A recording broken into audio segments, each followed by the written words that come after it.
नमस्कार प्रेक्षकांनो, आजच्या एपिसोडमध्ये इथे आता कावेरी सगळं सत्य सांगत असते की तिच्या बाबतीत नक्की गावाकडे काय काय घडलं होतं. कोकणामध्ये असताना मंदारने तिला फसवून, तिच्या बाबांना फसवून इथे संपूर्ण प्रॉपर्टी स्वतःच्या नावाने केली होती. तर इथे माझ्या बाबांना फसवून मंदारने सगळी प्रॉपर्टी स्वतःच्या नावाने केली होती. आणि हे सत्य जेव्हा आम्हाला समजलं तेव्हा इथे मंदारने माझ्या बाबांचा खून केला आणि त्यांच्या खुनाचा आरोप त्याने माझ्यावरती केला होता. तेव्हा इथे संपूर्ण गाव माझ्या विरोधात गेलं होतं. मंदारने त्यांना माझ्या विरोधामध्ये भडकवलं होतं. तेव्हा फक्त माझी मैत्रीण काऊ आणि इथे उदय भाऊजींनी माझ्यावरती विश्वास ठेवला आणि ते दोघेजणं मला त्यांच्याबरोबर इथे तुमच्या घरी घेऊन यायला निघाले होते. थोडे दिवसांसाठी ते मला तुमच्याबरोबर ठेवणार होते.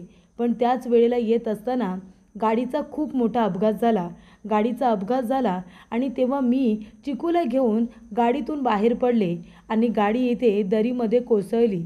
तेव्हा प्रेक्षकांनो, कावेरी सांगत असते की तेव्हाच माझी मैत्रीण काऊ ही दरीमध्ये कोसळत असताना तिने एका झाडाला पकडलं होतं.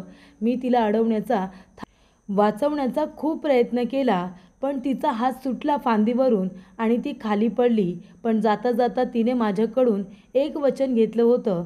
ती मला म्हणाली होती की माझ्या चिकूला सुखरूपरित्या त्याच्या घरपर्यंत पोचव, त्याला त्याच्या माणसांमध्ये जाऊ दे आणि माझ्या चिकूची आईप्रमाणे काळजी घे, त्याला तू व्यवस्थित सांभाळ, असं तिने माझ्याकडून वचन घेतलं होतं. आणि म्हणूनच मी तुमच्या घरामध्ये आले आणि चिकूची आई म्हणून इथे राहायला सुरुवात केली, फक्त चिकूचा सांभाळ करता यावा म्हणून. तेव्हा प्रेक्षकांनो, सगळेजण इथे इमोशनल होऊन तिची आता गोष्ट ऐकत असतात. पण मात्र इथे यमुना काही तिला सिरियसली काही सांगू देत नसते. यमुना टाळ्या वाजवत वाजवत तिच्याजवळ येते.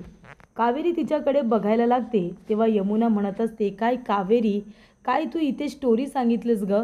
म्हणजे डोळ्यामध्ये पाणी आणून इथे तुझ्या मनाची स्टोरी तू सगळ्यांना सांगितलीस आणि आम्ही सगळेजण या स्टोरीवरती विश्वास ठेवू असं वाटलं का तुला?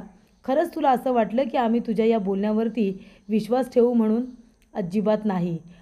या घरामध्ये तुला यायचंच होतं म्हणून तर तू चिकूला घेऊन या घरामध्ये आलीस. तू आम्हाला सत्यसुद्धा सांगू शकली असतीस ना, पण नाही, तू आम्हाला सत्य नाही सांगितलंस. आम्ही सगळेजण माणसं चिकूवरती प्रेम करतो की नाही? करतो ना. चिकू आमचा कोण आहे? आमचा वारस आहे. तो या घरातला मुलगा आहे. आमच्या उदयदादाचा मुलगा आहे तो. आम्ही त्याला सांभाळलं नसतं, आम्ही त्याची काळजी घेतली नसती. काय मा, हिला काय वाटलं? म्हणजे ही आपल्यापेक्षा चिकूला जवळची आहे का? उदयदादाचा मुलगा तो या घरचा वारस नाही आहे का? मग त्याची काळजी घेण्यामध्ये आम्ही का कमी पडलो असतो? तेव्हा प्रेक्षकांनो, इथे आता यमुना म्हणत असते, पण हे सगळं तू मुद्दामून केलंस, कारण तुला तुझ्या गुन्ह्यापासून वाचायचं होतंस. खुनी आहेस ना तू, स्वतःच्या वडिलांचा खून केलास. तेव्हा कावेरी म्हणते, यमुनाताई असं नाही आहे, मी नाही खून केलेला आहे. मंदारने मला या प्रकरणात फसवलं आहे आणि सत्यसुद्धा गावकऱ्यांना आता कळलं आहे, म्हणून तर मंदार जेलमध्ये आहे ना. मी खरंच काही केलेलं नाही आहे. माझा तुम्हाला कुणालाही फसवण्याचा, लुबाडण्याचा अजिबात हेतू नव्हता.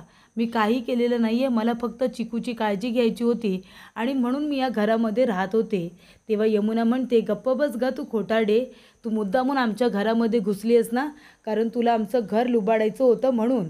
तेव्हा उदय म्हणत असतो, यामिदी प्लीज असं बोलू नकोस, कावेरीला असं काहीही करायचं नव्हतं. कावेरी तशा नाही आहेत, मी सांगतोय ना तुला. हे बघ, त्या खूप चांगल्या आहेत, मी आधीपासून त्यांना ओळखतोय. तेव्हा यमुना म्हणत असते, हे बघ तू तर गप्पच बस रे यश, मी पण विचार करत होते की अजूनपर्यंत तू कावेरीची बाजू घ्यायला कसा काय आला नाहीस. तेव्हा इथे यश म्हणतो, हे बघ यामिदी, तू आहे ना कावेरीला चुकीचं समजतेस. आतापर्यंत त्यांनी जे काही सांगितलं ते सगळं त्यांनी सत्य सांगितलं आहे. तेव्हा इथे यमुना म्हणत असते, हो का, सगळं सत्य सांगितलं आहे का यश?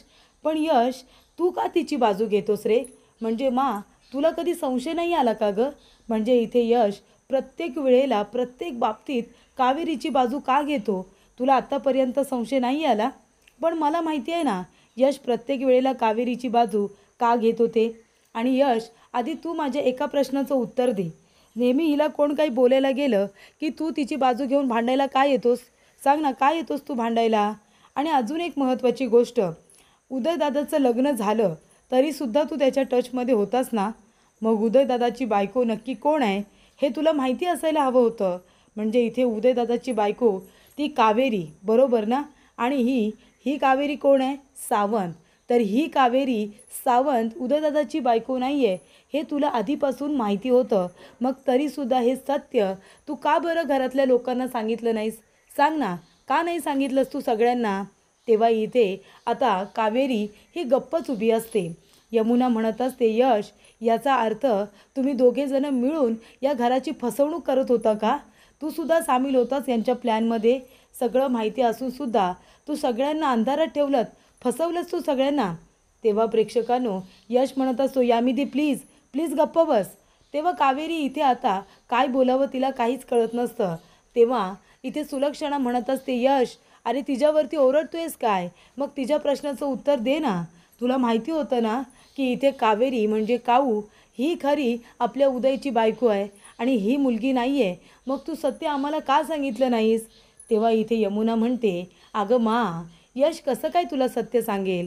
कारण तो सुद्धा या नाटकाचा भाग होता ना, त्याला आधीपासूनच सगळं काही माहिती होतं. मा, अगं मगाशी मी म्हणाले की इथे यश कावेरीची प्रत्येक वेळेला बाजू का घेतो? तो का बरं तिची बाजू घेऊन सतत भांडत असतो?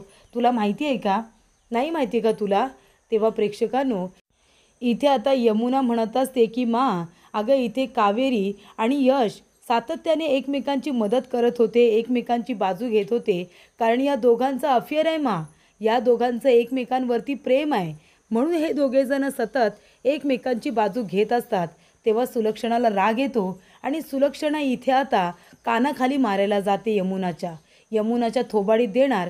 तेवढ्यातच यमुना दोन्ही हातांनी माचा हात पकडते आणि म्हणत असते, सॉरी मा, खरंच सॉरी, पण आज नाही या, आज नाही. मी पण तुझीच मुलगी आहे की नाही? प्रत्येक वेळेला मी चुकेन असं होऊ शकत नाही. एकदा माझ्याकडून चुकी होऊ शकते, पण मी जाणून बुजून कधीच चुकणार नाही आणि आज तर मुळीच नाही. हे बघ, आज मी तुला काही पुरावे दाखवणार आहे आणि त्या पुराव्यांवरती तुझा विश्वास नक्की बसेल. पण आज नाही, आज तू मला मारू शकत नाही आहेस. तेव्हा प्रेक्षकांनो, इकडे आता यमुना म्हणत असते, मा, मी आलेच, मला तुला पुरावा दाखवायचा आहे. सॉरी मा, मी तुझा हात पकडला, असं आता यमुना म्हणते. तेव्हा इथे अक्षदांचं ताट जे टेबलाखाली ठेवलेलं असतं ते आता यमुना घेऊन येते आणि म्हणत असते, मा हे घे, हे ताट पकड जरा. तेव्हा यमुना आता अक्षदांचं ताट घेऊन येते. सुलक्षणा म्हणते, काय अक्षदांचं ताट? तेव्हा ती म्हणते, हां मा, हातामध्ये तर घेऊन ठेव. तेव्हा इथे सुलक्षणा ते आता अक्षदांचं ताट आपल्या हातामध्ये पकडते. तेव्हा यमुना त्याच्यामध्ये लपून ठेवलेलं ते कार्ड काढते, जे यशने तयार केलेलं असतं, पत्रिकेचं कार्ड. ते आता त्या अक्षदांच्या ताटामधून यमुना काढते आणि माच्या हातामध्ये देते. तेव्हा मा ते बघते उघडून तर काय, तेव्हा त्याच्यामध्ये चिरंजीव यश आणि चिवसौका इथे कावेरी शुभविवाह असं त्याच्यावरती लिहिलेलं असतं. तेव्हा ते वाचल्यानंतर माला खूप मोठा धक्का बसतो. तेव्हा प्रेक्षकांनो, इकडे आता यमुना म्हणत असते, मा, त्याच्यावरती जे काय लिहिलं आहे ते प्लीज तू जोरात वाच ना, प्लीज जोरात वाच, एकदा सगळ्यांना कळू दे त्या कार्डवरती काय लिहिलं आहे ते. ही पत्रिका आहे तुझ्या लाडक्या लेकाची, तुझ्या यशची. तेव्हा इथे मा आता जोरात वाचते की शुभविवाह चिरंजीव यश आणि चिसौका कावेरी. तेव्हा यमुना म्हणते, बघितलंस ना मा, हे तुझ्या लाडक्या लेकाने लिहिलं यशने. तेव्हा इथे उदय, त्याचबरोबर तिथे उभे असलेल्या सर्व माणसांना खूपच मोठा धक्का बसत असतो. तेव्हा यमुना म्हणत असते, बघितलंस मा, तुला मी आधीपासूनच सांगितलं होतं ना की ह्या मुलीचा अफेअर आहे म्हणून कुणाबरोबर, पण ते अफेअर आपल्या यशबरोबरच होतं. मा, अगं तुला मी किती वेळा सावध करण्याचा प्रयत्न केला, पण तुझा यशवरती खूपच जास्त आंधळा विश्वास होता ना. यश तुझ्या शब्दाच्या बाहेर कधीच जाणार नाही असं वाटत होतं तुला, पण नाही मा, तो तुझा ऐकत नव्हता. अगं तुला अजूनही विश्वास बसत नाही आहे का? मग विचार ना त्याला, विचार की त्याने हे सगळं लिहिलेलं आहे की नाही. तेव्हा इकडे सुलक्षणा म्हणते, यश, हे सगळं खरं आहे का? ही पत्रिका तू तयार केली आहेस? हे सगळं तू खरोखर केले आहेस का? तेव्हा इथे यमुना म्हणत असते, मा, अगं मी पण एकदा चुकू शकते गं, पण मी सारखं सारखं खोटं का बोलू? हे सगळं करून मला काय मिळणार आहे मा? पण नाही, तुझा माझ्यावरती विश्वासच नाही म्हणून मागच्या वेळेला तू माझ्या थोबाडीत दिली होतीस, पण आता तू बघितलंस ना, पुरावा तुझ्या समोर आहे. पण हे दोघेजणं काही नाही बोलणार मा. पण तुला असं वाटत असेल की या दोघांना फसवण्यासाठी हे कार्ड मीच लिहिलं असेल, नाही का? म्हणूनच तुला अजून एक दुसरा पुरावा दाखवते, म्हणजे हे कार्ड मी लिहू शकते यांना फसवण्यासाठी. म्हणून ते दोघेजण आता गप्प बसलेत. पण आता मी दुसरा पुरावा दाखवते, थांब मा. त्यानंतर प्रेक्षकांनो, इकडे आता सुलक्षणा खूपच जास्त मोठ्या धक्क्यात असते, सदम्यात असते. आणि तेव्हाच तिथे आता यमुना परत जाते आणि कावेरीला म्हणत असते, कावेरी अगं इकडे ये ना, मला दुसरा पुरावासुद्धा दाखवायचा आहे, जेणेकरून माझा काय इथे जमलेला सगळ्यांचाच विश्वास बसेल. तेव्हा इथे यमुना म्हणते, ये कावेरी इकडे ये. तेव्हा इथे यमुना कावेरीचा हात पकडते आणि म्हणत असते की मा, कावेरीच्या हातावरती मेहंदी किती छान रंगली आहे ना, पण याच्यावरती नाव बघा आता कुणाचं आहे. तेव्हा इथे आता यमुना तिला हाताला धरून वरती घेऊन येते आणि आता इथे यमुनाचा हात दाखवते. तेव्हा ती म्हणते की मेहंदी तर छान आहे, पण इथे यशचं नाव कुठे तुला बघायचं आहे का. तर इथे आता हात वरती केला जातो आणि एकदम कोपऱ्याला इथे आता हाताच्या किनारीला यशचं नाव टाकलेलं असतं. तेव्हा यमुना म्हणते, हे बघ मा, हे बघ आहे ना यशचं नाव. काय कावेरी, अगं मग यशचं नाव तुझ्या हातावरती काय आहे. तुमच्या दोघांमध्ये तसं काही नाही आहे असं म्हणणं आहे ना तुझं. मग हे तुझ्या हातावरती इथे यशचं नाव काय करतं आहे. तेव्हा इथे कावेरी आता गप्पच उभी असते. यमुना म्हणत असते, मा बघितलंस ना, हे दोघेजणं मिळून तुझी फसवणूक करत होते आणि तुला तर त्याबद्दल काहीच माहिती नव्हतं. तुझा या दोघांवरती सुद्धा आंधळा विश्वास होता ना, म्हणून कधीच त्यांच्यावरती संशयही घेतला नाहीस. पण मा हे बघ, हिच्या हातावरती इथे यशचं नाव आहे की नाही बघ. म्हणजे इथे तुझ्या डोळ्यासमोर ती यशला फसवत होती, ते दोघेजणं तुला फसवत होते, पण तरीसुद्धा तू त्यांच्यावरती इथे आंधळा विश्वास ठेवलास, असं यमुना आता म्हणत असते. तेव्हा कावेरीला खूपच जास्त वाईट वाटत असतं. कावेरीला इतकं वाईट वाटत असतं की तिच्या डोळ्यातून आता अश्रूंच्या धारा लागलेल्या असतात. तेव्हा इथे आता यमुना म्हणत असते, नाही हे सुद्धा खोटंच आहे का. अजूनही माझ्यावरती विश्वास नाही आहे ना मा तुझा. बरं ठीक आहे, अजून एक पुरावा दाखवते, म्हणजे तेव्हा तरी तुझा माझ्यावरती विश्वास बसेल नाही का. तेव्हा इथे यमुनाकडे आता तो फोटो असतो. तो फोटो म्हणजे ज्या वेळेला इथे हळदी असते त्यावेळेला कावेरी आणि यश यांच्या हळदीचा फोटो असतो. जेव्हा इथे यशने कावेरीला पकडलेलं असतं आणि तिच्या गालावरती आपल्या हाताने हळद लावलेली असते. त्यानंतर इथे आता तो फोटो तिने आपल्या मोबाईलमध्ये हळूच काढलेला असतो आणि प्रेक्षकांनो, इथे तो फोटो आता यमुना सगळ्यांना दाखवते, म्हणजे अगदी उदयपासून ते सगळ्यांनाच तो फोटो दाखवते. तेव्हा प्रेक्षकांनो, इथे उदयला, पौर्णिमाला सगळ्यांनाच खूप मोठा धक्का हा बसलेला असतो. कारण कुणीही इथे कावेरीवरती अविश्वास ठेवत नाही. म्हणजे तिने सांगितलेलं असतं की ती उदयची बायको आहे, तर सगळ्यांनी ते मान्य केलेलं असतं. पण त्यानंतरल्या गोष्टी ह्या बदललेल्या असतात. तेव्हा इथे आता यमुना म्हणत असते, बघतेस ना मा, आता तरी तुझा या पुराव्यांवरती विश्वास बसला का. एक नाही, दोन नाही, कितीतरी पुरावे मी देऊ शकते, हो की नाही कावेरी. हा तुझा आणि यशचाच फोटो आहे ना. आणि मा हा हळदीचा फोटो आहे, या हळदीचा. या दोघांची जेव्हा हळद होती ना, तेव्हा आपण सगळेजण बाहेर होतो आणि हे दोघेजण एकमेकांना हळद लावत होते. तेव्हा इथे मा म्हणत असते की अजून काय काय बघावं लागणार आहे मला काय माहिती. आणि तेव्हा प्रेक्षकांनो, इथे सुलक्षणाला आता चक्कर येत असते आणि ती पडणार. तेवढ्यातच सगळेजण तिला आधार देतात, अगदी कावेरीसुद्धा आधार द्यायला जाते. तेव्हा सुलक्षणा कावेरीला ढकलते आणि म्हणते, ए बाजूला हो, हात नको लावूस मला, मला तुझ्या आधाराची अजिबात गरज नाही आहे. तेव्हा इथे अमृता म्हणते, बघितलंस ना मावशी, बघितलंस, ही स्वतः मुलगी इतकी खोटारडी आहे, इतका खोटारडेपणा करते आणि सगळा आरोप तिने माझ्यावरती टाकला आहे. ती मला चुकीचं समजते की मी इथे हे घर उद्ध्वस्त करायला आले म्हणून.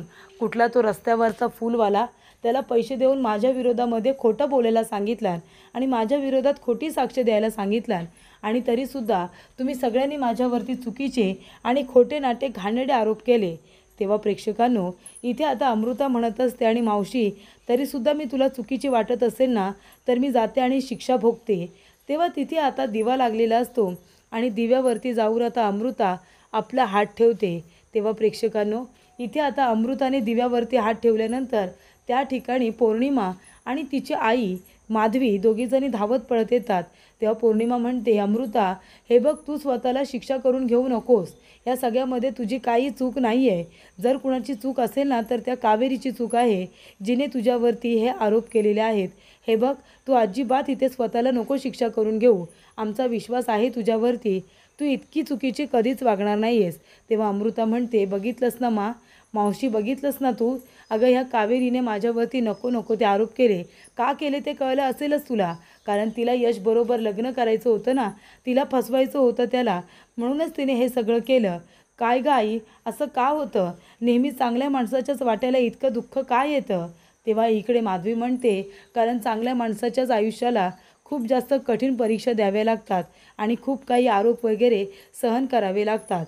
तेव्हा सुलक्षणा म्हणत असते की का यश, का असं केलंस तू? का माझा विश्वासघात केलास? माझा तर किती विश्वास होता तुझ्यावरती. का असा वागलास तू? का फसवलंस मला? असं आता मा म्हणत असते. तेव्हा यमुना म्हणत असते, मा, मागच्या वेळेला मी म्हणाले होते की या कावेरीचं कुणाजवळ तरी अफेअर आहे, तेव्हा तू माझ्या थोबाडी दिली होतीस. या सगळ्या कार्यक्रमापासून तू मला दूर ठेवलं होतंस, मला इथून बाहेर हकलून दिलं होतंस, बरोबर ना? मग आता या कावेरीने तुझी इतकी फसवणूक केली, खुणी आहे ती एक नंबरची. मग आता तिला काय शिक्षा देणार आहेस तू? सांग ना, काय शिक्षा देणार आहेस तू? तेव्हा प्रेक्षकांनो, इथे सुलक्षणा आता यमुनाकडे बघतच राहते.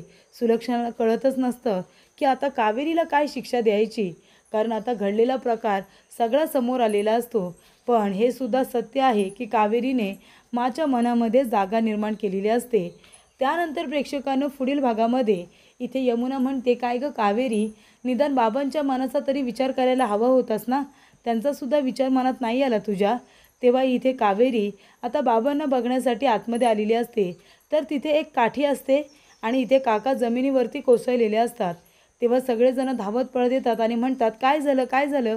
तेव्हा प्रेक्षकांनो, इथे आता सुलक्षणा म्हणत असते, काय गं कावेरी, तुझ्या हातात काठी आहे, तिला रक्त लागलंय, याचा अर्थ तू यांना मारलंस, तू त्यांच्या डोक्यात काठी घातलीस, असा आरोप इथे आता कावेरीवरती झालेला असतो. तेव्हा कावेरी खूपच जास्त घाबरलेली असते आणि त्याचबरोबर प्रेक्षकांनो, ती इथे आता खूप मोठ्या धर्मसंकटामध्ये सापडलेली असते.